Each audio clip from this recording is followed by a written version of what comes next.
Namassarvebhyah sarvesham hardam swagatam. We'll start the class by chanting the Prarthana Shlokas. Krishno rakshadu man chara chara guruhu Krishnan namasyamyakam Krishne namara shatravo vinikataha Krishnaya tasmai namaha Krishna deva samutthidan jagadidam Krishnasya dasosmyakam Krishne bhaktirajantalastu bhagavan He Krishna tubhyan namaha prapanna parijataya totra vetraika panaye jnana mudraya Krishnaya Gita mrutatuhe namaha Vasudeva sutan devam kamsa chanura mardanam Devaki paramanandam Krishnau Vande Jagat Gurum. Sarvesham Punah Swagatam.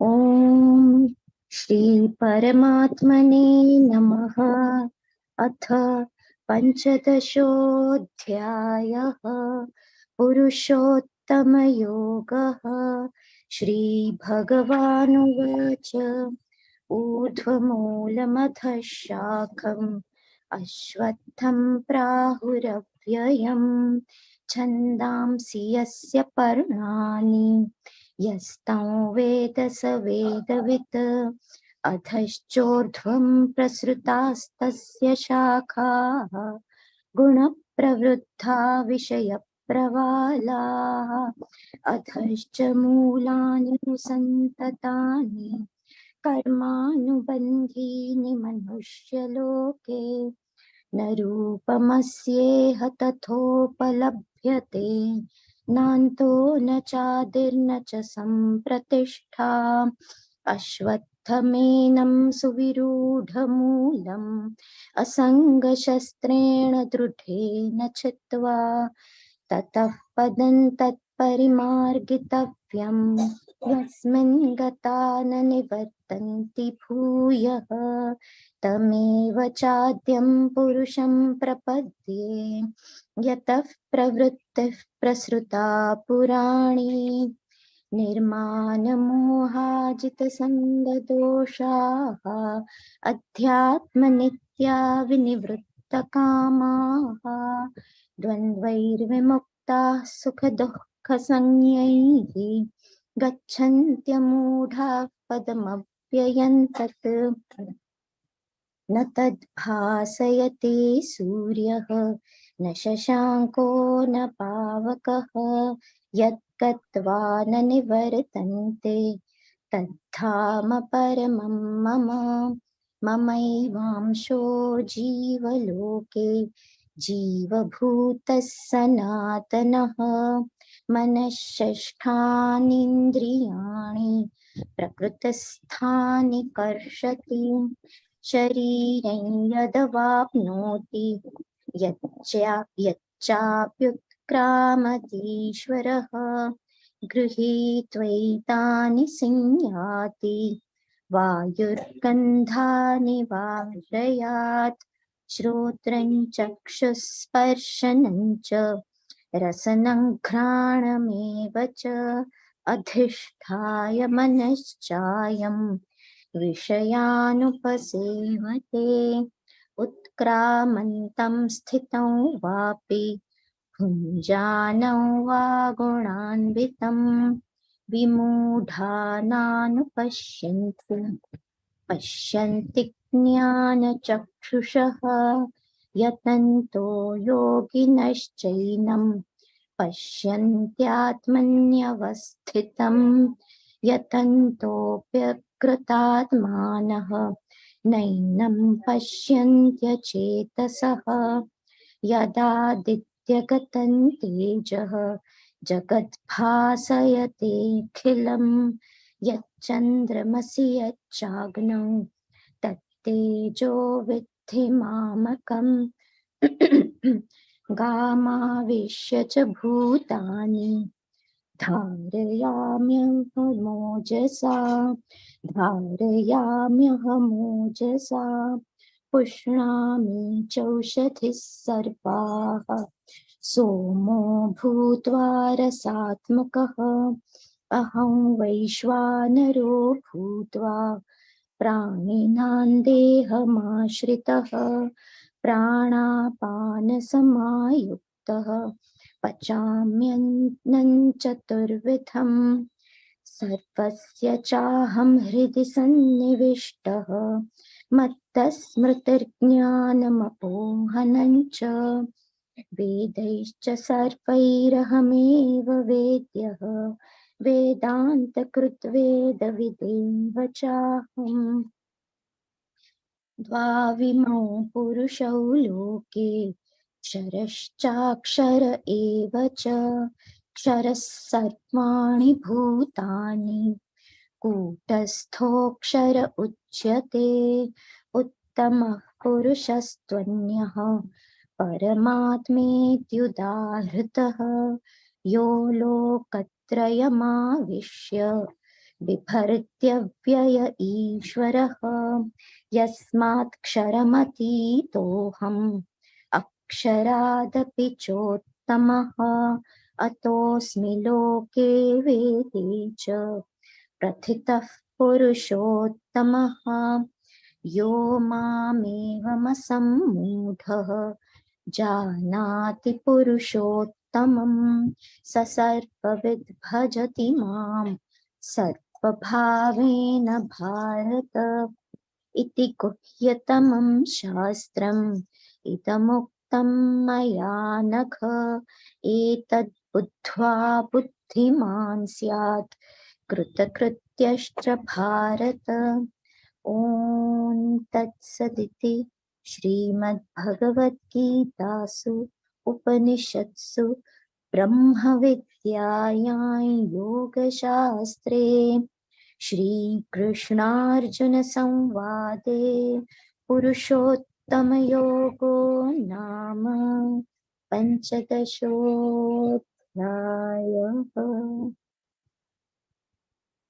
धन्यवादः भगिनी, उत्तमं, well chanted.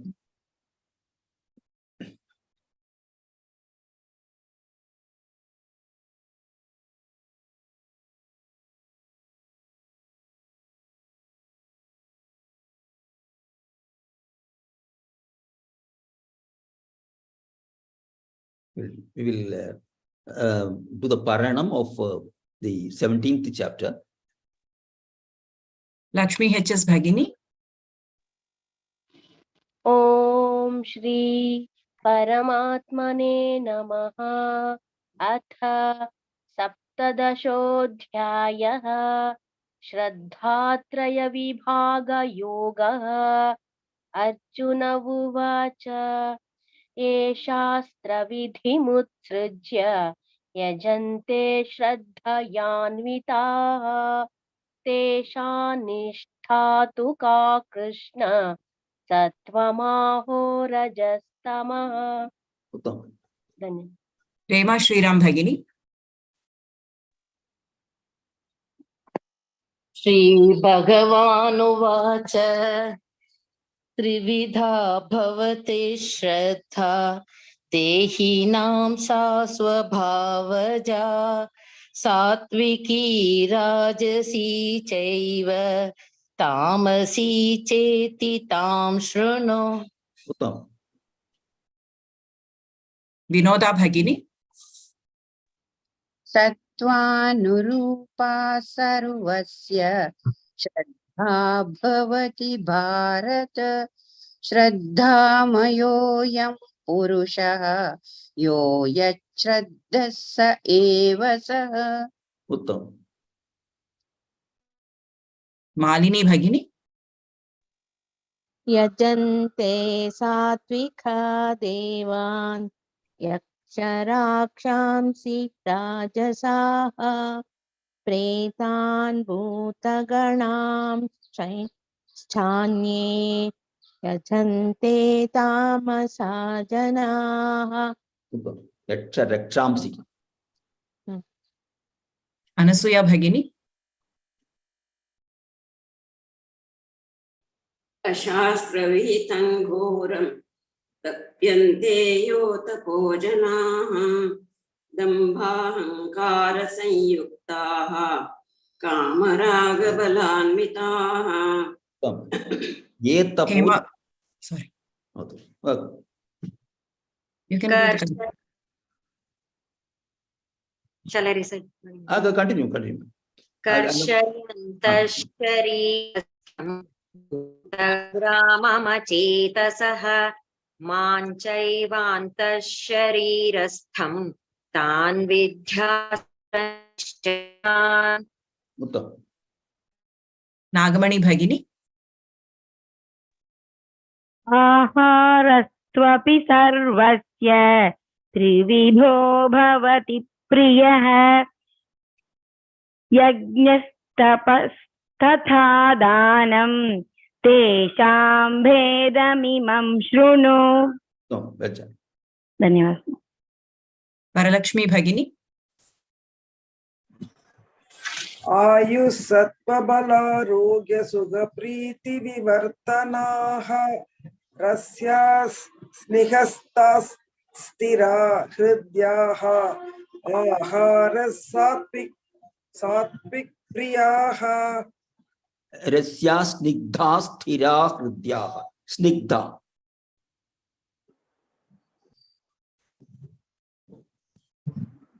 Devi Chitra Bhagini.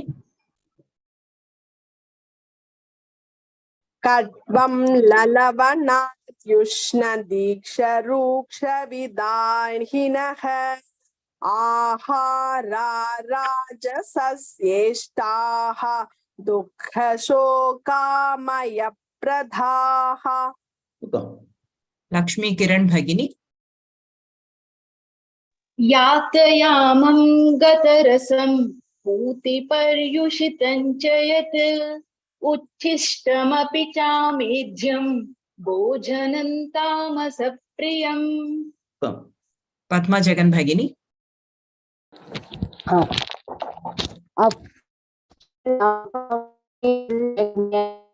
विधिदृष्टो युज्यते यष्टव्यमेवेति मनसा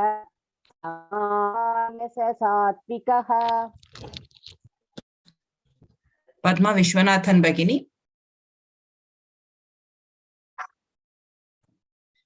अभिसन्दाय तु फलं दम्भार्थमपि चैव यत् युज्यते भरतश्रेष्ठ तय्यज्ञं विद्धि राजसम्। Pushpa Bhagini. विद्धिहीनमसृष्टानं मन्त्रहीनमदं त्वदक्षिणं श्रद्धा विहरहीतयज्ञं तामसं परिचक्षते। Vatsala Bhagini. देवद्विजगुरुप्राज्ञा भोजनं शौचमार्जवम् ब्रह्मचर्यमहिंसा च शारीरन्तप उच्यते। Meenakshi Bhagini.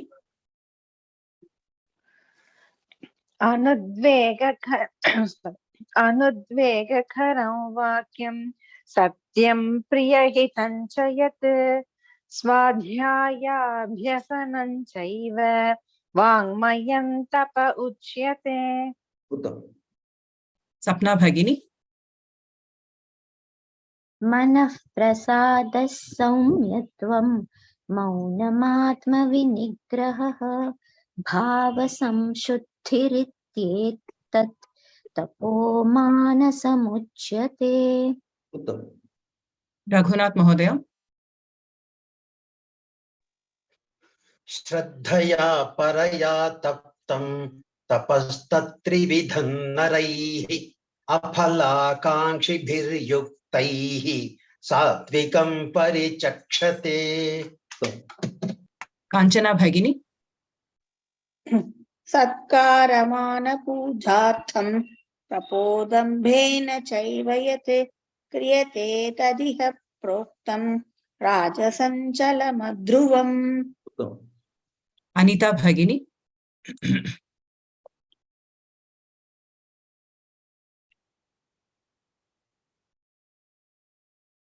Anita Bhagini. Hare Krishna, Arjuna Pranam. Ji. मूढग्रहाण आत्मनायत पीडयत क्रियते तपः परिस्यायोत सदानार्थं वा तत्मासम् उदाहतम्. धन्यवादः. Ilavarasi Bhagini.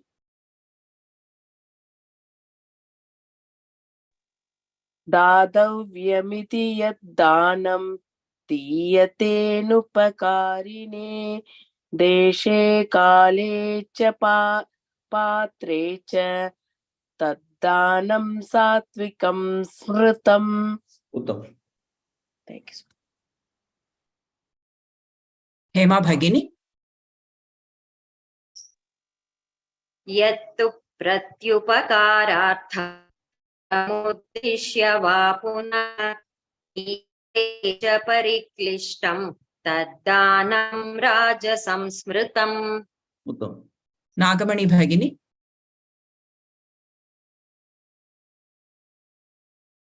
आदेशकाले यद्दानम् अपात्रेभ्यश्च दीयते असत्कृतमवज्ञातं तत्तामसमुदाहृतम्.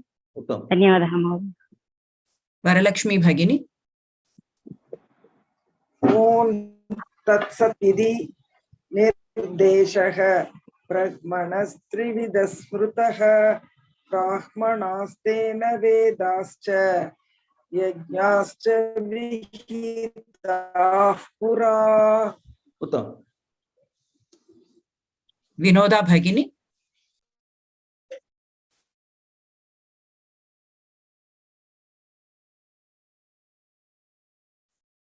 Vinoda Bhagini.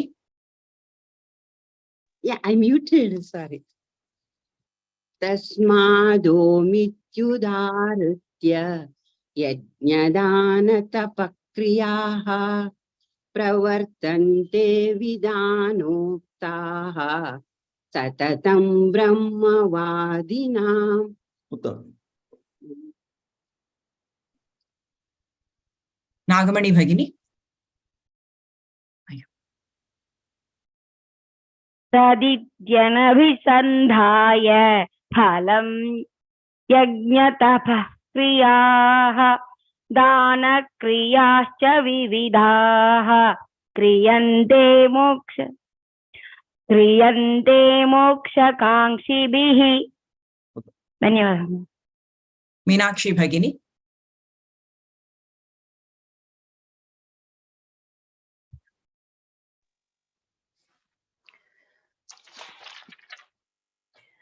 सद्भावे साधुभावे च सदित्येतत् प्रयुज्यते प्रशस्ते कर्मणि तथा सच्छब्दः पार्थयुज्यते. उत्तमम्. Sapna Bhagini. यज्ञे तपसि दाने च स्थितः सदिति चोच्यते कर्म चैव तदर्थीयं सदित्येवाभिधीयते. उत्तमम्. Raghunath Mahodaya. अश्रद्धया हुतं दत्तं तपस्तप्तं कृतं च यत् असदित्युच्यते पार्थ न च तत्प्रेत्य नो इह. उत्तमम्.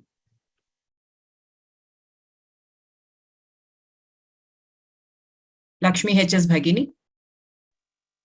ॐ तत्सदिति श्रीमद्भगवद्गीतासु उपनिषत्सु ब्रह्मविद्यायां योगशास्त्रे श्रीकृष्णार्जुनसंवादे श्रद्धात्रयविभागयोगो नाम सप्तदशोऽध्यायः.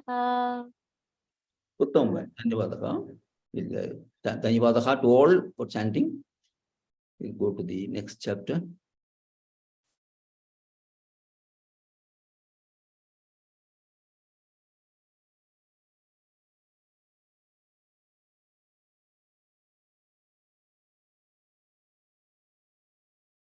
chant. Lakshmi Kiran Bhagini. Om Shri Paramatmane Namaha. Om Shri Paramatmane Namaha. Om Shri Paramatmane Namaha. Atha Ashtadashodhyayaha. Atha Ashtadashodhyayaha. Atha Ashtadashodhyayaha. Moksha Sannyasa Yogaha. Moksha Sannyasa Yogaha. Moksha Sannyasa Yogaha. Uttam, well chanted. Anasuya Bhagini. Om Shri Paramatmane Namaha. Atha Ashtadashodhyayaha. Moksha Sannyasa Yogaha. Om Shri Paramatmane Namaha. अथ अष्टादशोऽध्यायः मोक्षसन्न्यासयोगः. Uttam, well chanted. So this is the Moksha Sannyasa Yoga. That is yoga through the perfection of renunciation and surrender. That is this chapter. Give a brief introduction. So Arjuna asks a question to Bhagavan.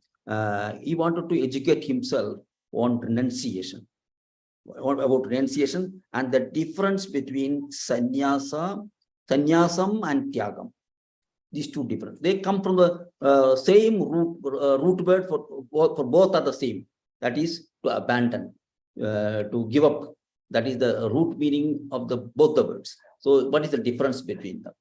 So what is sannyasam is renouncing family and social life to practice sadhana.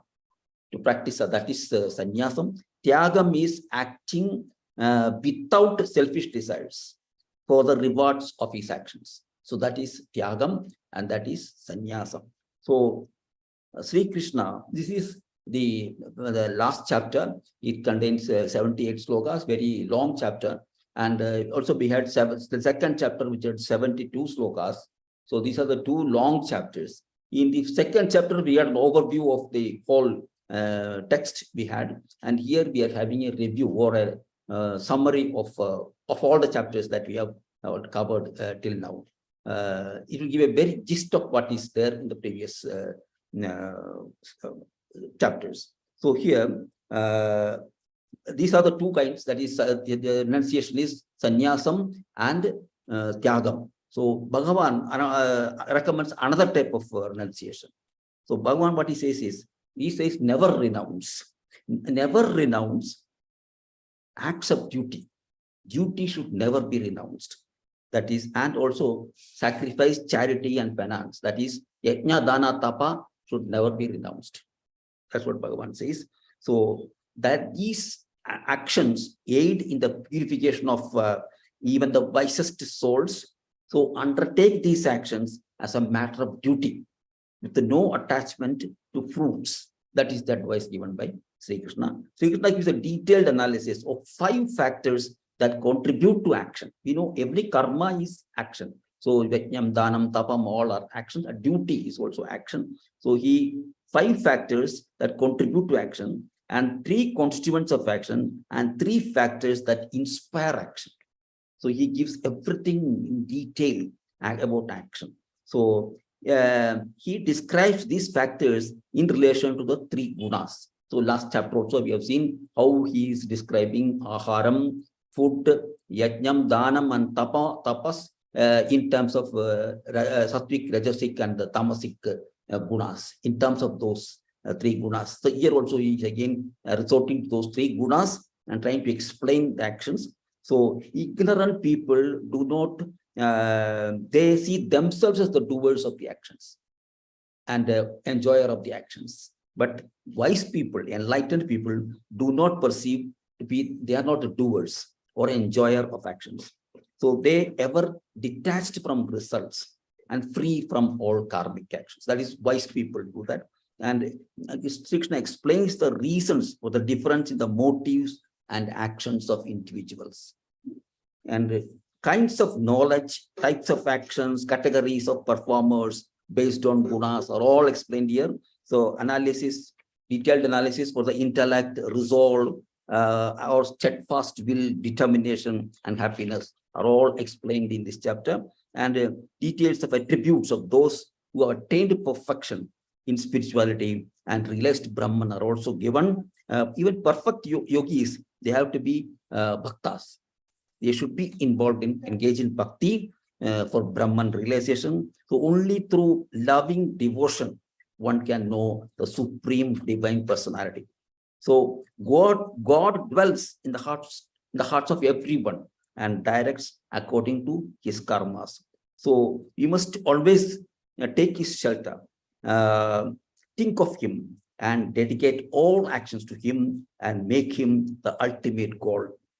By his grace, we can overcome all difficulties and obstacles. And Krishna specifically says you should avoid pride and impulsive actions. You should not take impulsive actions, that is spur of the moment actions that will definitely cause a downfall. And Sri Krishna urges us to abandon all religions and surrender to him. We know the famous sloka, Sarva Dharman Parityajya Mamekam Sharanau Vraja Ahantva Sarva Papebhyaha Mokshayishyami Ma Shuchaha. This is what Bhagavan says. Or we forget everything and surrender to him. And Bhagavan says, share this knowledge only with people who are pious and austere and devout people. Don't share it with the people who are not believing in God or who are ridiculing all those religious activities, because they will understand this Gita principle some way and they will spread unwanted things, like they say abandon all duties. But Bhagavan never said abandon duties. He said abandon the fruits of the results. These things he said, but they will say they abandon the duties. Like that, they will misinterpret and give false ideas to people. So, and explaining and expounding this knowledge to desiring to devout souls is the highest act of love. That's what Bhagavan says. And Arjuna, this is Bhagavan has told all what he has to tell. And Arjuna, at the end, what Bhagavan says is to Arjuna, he has explained everything. And then Bhagavan says, Arjuna, now you do what you like. What according to your conscience you want to do. Bhagavan never says you do this. He never pointed out. He leaves Arjuna to his choice. Let you decide. I won't tell anything. That is Bhagavan's this thing. So Arjuna tells that all his doubts and illusions are dispelled, and he is ready to obey the instructions, and he is ready to fight. And then this starts. So Sanjaya, who was listening to all this, because he had that very divine thing was given to him by Vyasa. So he was in the palace only with Dhritarashtra, explaining to narrating to him all these happenings in the warfield. So he was in the palace. So he had the divine eyes given to him by sage Vyasa. He was listening and he is amazed by this, seeing this. So he experienced a deep joy and bliss of experiencing or listening to the conversation between the divine conversation between Sri Krishna and Arjuna. And he had that cosmic form. He could see that cosmic form.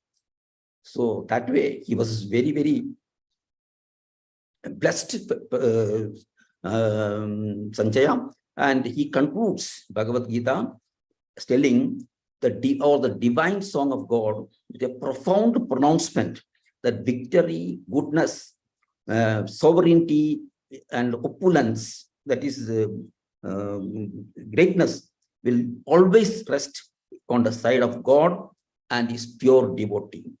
And the light of the absolute truth will defeat the darkness of falsehood and unrighteousness. This is what Sanjaya says at the end while concluding. We'll see that. So we now go to this sloka. Arjuna uvacha sanyasasya mahabaho tattvamichhami veditum tyagasya cha hrishikesha pritakeshi nishudana. So here one says, I desire to know, I want to know, educate myself clearly, that is separately, what is O mighty armed Mahabaho, the truth of sannyasa. Sannyasa, sannyasasya Mahabaho, tattvamichhami, that is what is truth. We get sannyasa and as also tyaga. Separately, I want to know, O slayer of Keshi, Keshi Nishudana. So here, already 18 chapters we have completed. And as we said, this is the summary of the 18 chapters. Many things have been discussed in the previous chapters, but here it concludes everything. He puts everything in one place so that you can get the whole information in one chapter. So that is what is done here. All aspects of Bhagavad Gita is given here. And here he addresses Bhagavan by 3 names: Mahabaho, Hrishikesha, and Keshi Nishudana. These 3 words, these are all Sambodhana. Arjuna is addressing Sri Krishna, Mahabaho, Hrishikesha, and Keshi Nishudana. So here, Keshi Nishudana, Keshi was an asura, and he assumed the form of a horse and he encountered Sri Krishna once. Going to swallow Sri Krishna. So what Sri Krishna did, he put his arm into the stomach of the demon and squeezed his bowels and pulverized him, killed him. So that's why he got the name Keshi Nishudana. That is the name given to Sri Krishna, Keshi Nishudana. That is the slayer or killer of Keshi, Asuna. And Hrishikesha is the master of senses. So all his senses are under his control, always under his control. He will never, it will go betray him, that he is always under control. His mind as well as all his indriyas are under control. And Mahabahu, because he had strong and strong-armed, that's why it's called Mahabahu. So here, Bhagavan, what Bhagavan says is, by telling this Arjuna is meaning by this Keshi Nishudana, Hrishikesha, Mahabahu, etc. Keshi Nishudana he is yet that strength to kill Keshi, Asura. So that strength is to be achieved. Everyone has left some kind of enemies, generally not in the modern terms, but all, even take the animal kingdom, they have got enemies. They have to be always ready to fight or to defend. They should be ready. So for that, Bhagavan says, acquisition of strength is important. Physical strength. That is you acquire strength by living the earthly life with a strong purpose. If you live, you will have a good health. So the strong ones will thrive, but the weaklings will be eliminated. So we have to be strong in our body. That's what Bhagavan says here. And then he has to make himself strong physically, avail himself of all weapons of offense and defense that he can be that can be got from nature. So he has to be prepared, offense as well as defense, to protect himself. He has to do it. And then the Mahabaho is, again, we know that he had strong arms, and Hrishikesha is control over the senses. So he has physical strength, and by subduing the senses, this is the greatest of all conquests, that is subduing our, or bringing our senses under control. So it is by subduing the senses and the mind that man evolves from human to the divine. So initially it was only fully physical strength only, and after that with the subduing of all mind, mind and the senses, he can evolve himself to higher planes. He can reach towards the godhood. So Lord is delivering this message, himself being Hrishikesha, the Lord of the senses. He embodies perfection attainable to the aspirant. He embodies everything, physical strength, mental strength, all strength he embodies. So he is everything that a devotee can aspire. So this sannyasa and tyaga are already explained in previous chapters also, but here we'll see in more detail. We'll continue. Rema Shriram Bhagini. Arjuna uvacha. Arjuna uvacha. Arjuna uvacha. Sannyasasya mahabaho. Sannyasasya mahabaho. Sannyasasya mahabaho. Tattvamichhami veditum. Tattvamichhami veditum. Tattvamichhami veditum. Yagasya cha hrishikesha. Tyagasya cha rishikesha. Tyagasya cha rishikesha. Prithakeshi nishudana. Prithakeshi nishudana. Prithakeshi nishudana. Thank you. Vatsala Bhagini. Arjuna uvacha sannyasasya mahabaho. Arjuna uvacha sannyasasya mahabaho. Arjuna uvacha sannyasasya mahabaho. Tattvamichhami veditum. Tattvamichhami veditum. Tattvamichhami veditum. Yagasya cha hrishikesha. Tyagasya cha rishikesha.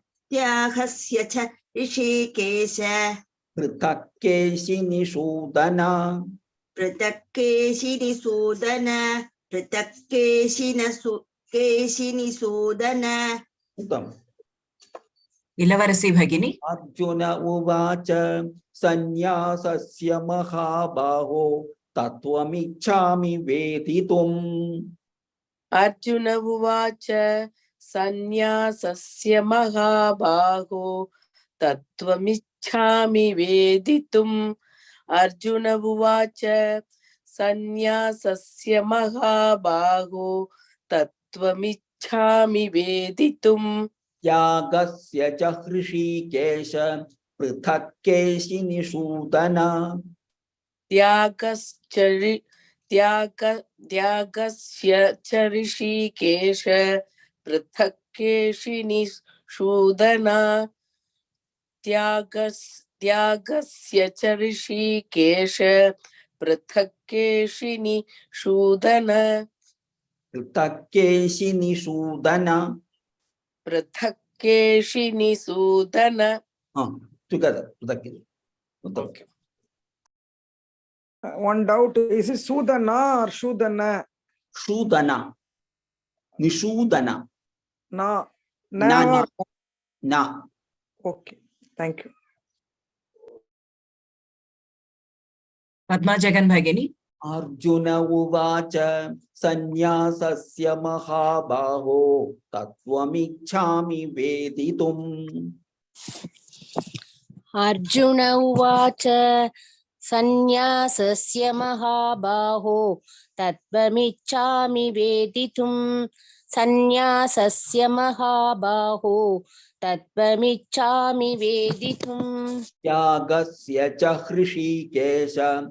Prithakeshi nishudana. Tyagasya cha hrishikesha. Prithakeshi nishudana.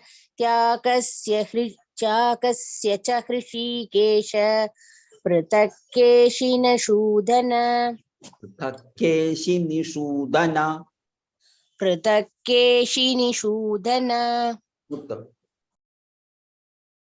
Padma Vishwanathan Bhagini. Arjuna uvacha sannyasasya mahabaho tattvamichhami veditum. Tyagasya cha hrishikesha. Prithakeshi nishudana. Arjuna uvacha sannyasasya mahabaho tattvamichhami veditum. Tyagasya cha hrishikesha. Prithakeshi nishudana. Uttam. Lakshmi HS Bhagini. Arjuna उवाच सन्न्यासस्य महाबाहो तत्त्वमिच्छामि वेदितुं त्यागस्य च ऋषिकेश पृथक् केशिनिषूदन. Uttam, then Bhagavan is replying to that. Shri Bhagavanu vacha kamyanam karmanan nyasam sanyasam kavayo viduhu sarva karma phalatyagam prahustyagau vichakshanaha. So here Bhagavan is replying, kamyanam karmanam nyasam. Nyasam means renunciation. Kamyanam karmanam, kamya karma. That is renunciation of kamya karma. The sages, kavayo viduhu. The sages understand as that, as sannyasa. All kamya karma we should renounce. That is called sannyasam, as understood by these sages. And then the wise people declare abandonment of the fruits of all works as tyaga. Sarva karma phala tyagam. Sarva karma, the fruits of all actions, the giving up, abandonment of all fruits of all actions. That is considered as tyagam by wise people. So this is sannyasam and tyagam is defined here. So kamya karma is hankering after health, wealth, long life, progeny or children, name, fame, title and social status. This is kamya karma. All these come under kamya karma. So under these also comes the hopes for various heavenly enjoyments after death, etc. So this is sannyasa. Sannyasa is to renounce all these desires, is the view of some sages. There are others who claim that it is tyaga to abandon the fruits of all actions, such as nitya or obligatory ones, daily. We have all actions we know, nitya karma, naimitya karma, occasional specific ones. Nitya karma is, all the taking bath, eating food, these are all nitya karmas. Obligatory ones, we have to do it, otherwise survival is not possible. So the results of all these karmas, if you renounce, that is called tyagam. So kamya karma are those that create new bondages, that prompted new bondages to create. That is, as I told you, all kamya karmas, that is long life, progeny, name, fame, etc. That will cause more bondage, more attachment, and it will be difficult for people to get liberation once they get bonded to these things, attached to these things. So, and also when the fruits of various actions are not cared for, when the fruits of the various actions are not cared for, this attitude is tyaga. So, which prepares sadhaka for liberation. This is the view of the second set of sages.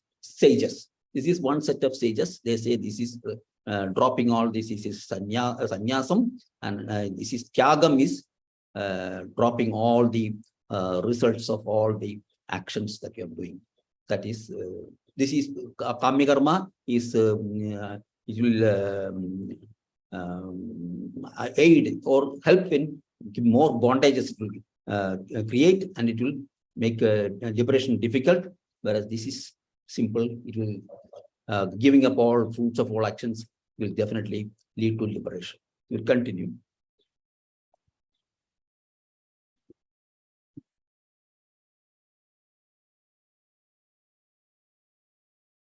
We'll continue. Second. Okay. Malini Bhagini. Shri Bhagavanu vacha kamyanam karmanam nyasam. Shri Bhagavanuvacha kamyanam karmanam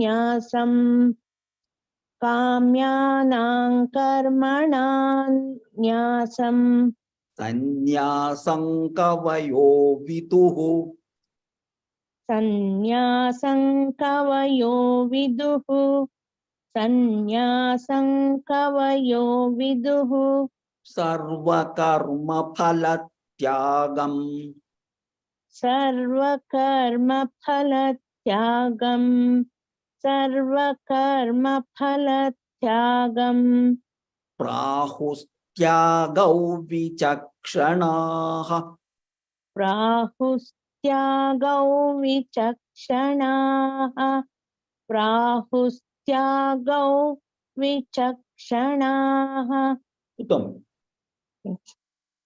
पुष्पा भगिनी श्रीभगवानुवाच काम्यानां कर्मणान्यासम् श्रीभगवानुवाच काम्यानां कर्मणान्यासं श्रीभगवानुवाच काम्यानां कर्मणान्यासं कर्मणान्यासम् कामान्यां कर्मणान्यासं काम्यानां कर्मणान्यासम् काम्यानां कर्मणान्यासं संन्यासं कवयो विदुः सन्न्यासं कवयो विदुः सन्न्यासं कवयो विदुः सर्वकर्मफलत्यागम् सर्वकर्मफलत्यागं प्राहुस्त्यागौ विचक्षणाः प्राहुस्त्यागौ विचक्षणाः प्राहुस्त्यागौ विचक्षणाः उत्तम धन्यवाद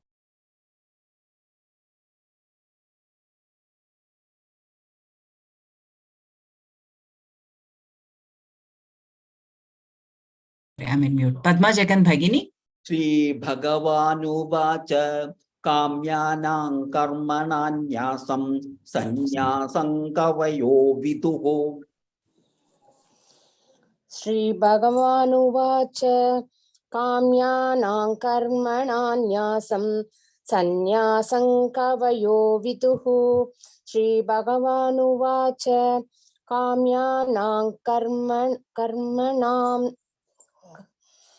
काम्यानां कर्मणान्यासं सन्न्यासं कवयो विदुः सर्वकर्मफलत्यागं प्राहुस्त्यागौ विचक्षणाः सर्वकर्मफलत्यागं प्राहुस्त्यागौ विचक्षणाः सर्वकर्मफलत्यागं प्राहुस्त्यागौ विचक्षणाः उत्तम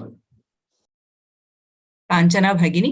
श्रीभगवानुवाच काम्यानां कर्मणान्यासं संन्यासं कवयो विदुः श्रीभगवानुवाच काम्यानां कर्मणान्यासं सन्न्यासं कवयो विदुः श्रीभगवानुवाच काम्यानां कर्मणान्यासं सन्न्यासं कवयो विदुः सर्वकर्मफलत्यागं प्राहुस्त्यागौ विचक्षणाः सर्वकर्मफलत्यागं प्राहुस्त्यागौ विचक्षणाः सर्वकर्मफलत्यागं प्राहुस्त्यागौ विचक्षणाः उत्तम गच्छ Sapna Bhagini. श्रीभगवानुवाच काम्यानां कर्मणान्यासं संन्यासं कवयो विदुः सर्वकर्मफलत्यागं प्राहुस्त्यागौ विचक्षणाः श्रीभगवानुवाच काम्यानां कर्मणान्यासं सन्न्यासं कवयो विदुः सर्वकर्मफलत्यागं प्राहुस्त्यागं विचक्षणाः उत्तम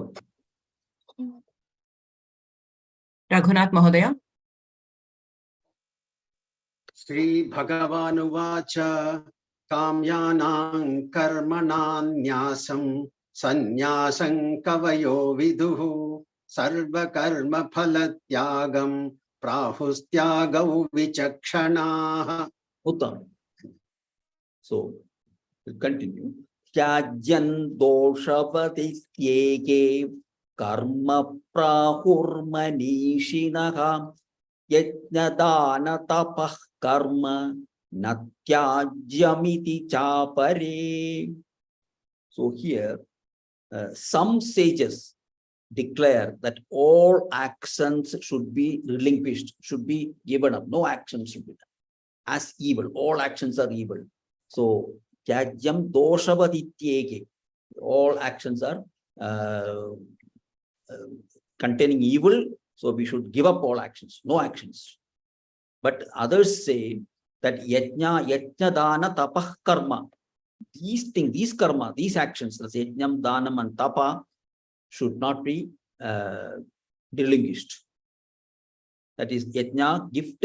That is yajna is yajnam, and gift is danam, and austerity is tapas. This should not be relinquished. It should not be given up. That's what some others say. Some sages say, give up everything. So cause and effect are contained in karma in all of its forms. The effect is inevitable when the cause is set in motion. When you do a work, there has to be some evil in it.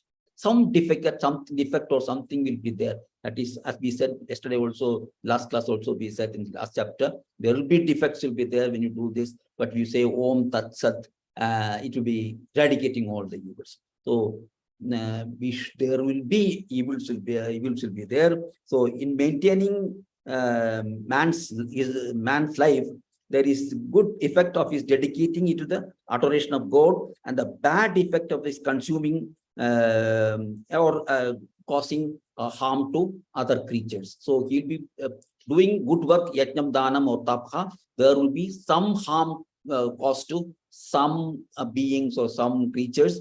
So that could be happening. So evil is thus inherent in all actions. So these sages who take note of this evil contained in this karma advocate it to complete abandon. So there is evil in this action, abandon it, don't do it.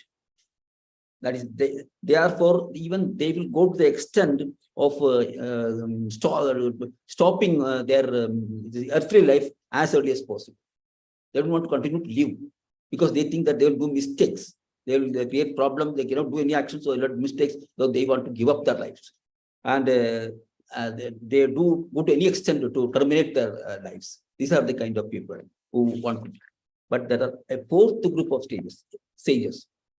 They insist on the performance of yajna, dana, and tapas, even though they are fraught with evil. There are evil in this, but still we continue with doing yajna, dana, and tapa. They say that evil of this earthly life cannot be eradicated completely. Cannot be eradicated. So let life be accepted, therefore, to what it is worth. You live as the best intentions, but if mistakes are there, live with it. As much good as possible may be derived even from this defective existence. We can do some kind of good even in this defective existence. We can do. So that's what. So karma is undoubtedly an evil. So it binds man in bondage to Prakriti, to the wheel of birth and death. Still, by converting karma into the acts of yajna, dana, and tapas, maximum good may be extracted from it. You have to do actions. So when you do yajna, dana, and tapa with good intentions, you can get maximum benefit of actions. Otherwise, you will not do any actions. So these meritorious acts should not be abandoned, is the view of some sages, some other sages. So with Varalakshmi Bhagini. Tyajyan doshavadityeke. Tyajyan doshavadityeke. Tyajyan doshavadityeke. Karma prahurmanishinaha. Karma prahurmanishinaha. Karma prahurmanishinaha. Yajnadana tapah karma. Yajnadana tapah karma. Yajnadana tapah karma. Natyajyamiti chapare. Natyajamidi chapare. Natyajamidi chapare. Uttam. There is dittam here, marked also bold, made bold here. Continue. Devi Chitra Bhagini. Tyajyan doshavadityeke. Tyajan doshvadityeke. Tyajan doshvadityeke. Tyajyan doshavadityeke. Tyajan, correct. Tyajya is there. Yeah.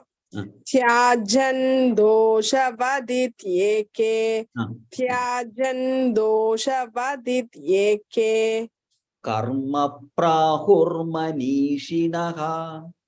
Karma prahurmanishinaha. Karma prahurmanishinaha. Yajnadana tapah karma. Yajnadana tapah karma. Yajnadana tapah karma. Natyajyamiti chapare. Natyajamidi chapare. Natyajamidi chapare. Uttam. धन्यवाद. Rema Shriram Bhagini. Tyajyan doshavadityeke. Karma prahurmanishinaha. Tyajyan doshvadityeke. Karma prahurmanishinaha. Tyajyan doshvadityeke. Karma prahurmanishinaha. There is ditvam karma prahurmanishinaha. Karma prahurmanishinaha. Uttam. Yajnadana tapah karma. Natyajyamiti chapare. Yajnadana tapah karma natyajyamiti chapare. Yajnadana tapah karma natyajyamiti chapare. Here there is Jihva Mulya is there. Karma. Tapah Natyajyamiti. Natyajyamiti. Tyajyamiti chapare. Uttam. Ilavarasi Bhagini. Tyajyan doshavadityeke. Karma prahurmanishinaha. Tyajyan doshvadityeke. Karma prahurmanishinaha. Tyajyan doshvadityeke. Karma prahurmanishinaha. Yajnadana tapah karma. Natyajyamiti chapare. Yajnatana tabak karma natyajyamiti chapare. Yajnadana tabak karma natyajyamiti chapare. Uttam. Well chanted. Padma Vishwanathan Bhagini. Tyajyan doshavadityeke. Karma prahurmanishinaha. Yajnatana tapah karma. Natyajyamiti chapare. Yajyan doshvadityeke. Karma prahurmanishinaha. Yajnadana tapah karma. Natyajyamiti chapare. Uttam. Meenakshi Bhagini.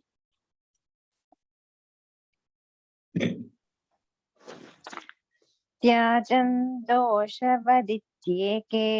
Karma prahurmanishinaha. Yajnadana tapah karma. Natyajyamiti chapare. Uttam. Dhanyavad. We conclude by chanting the Shanti mantra. Om Purnamadah Purnamidam Purnat Purnamudachyate Purnasya Purnamadaya Purnamevavasishyate. Om Shanti Shanti Shanti. धन्यवाद का पुनर्मिलामः राम राम राम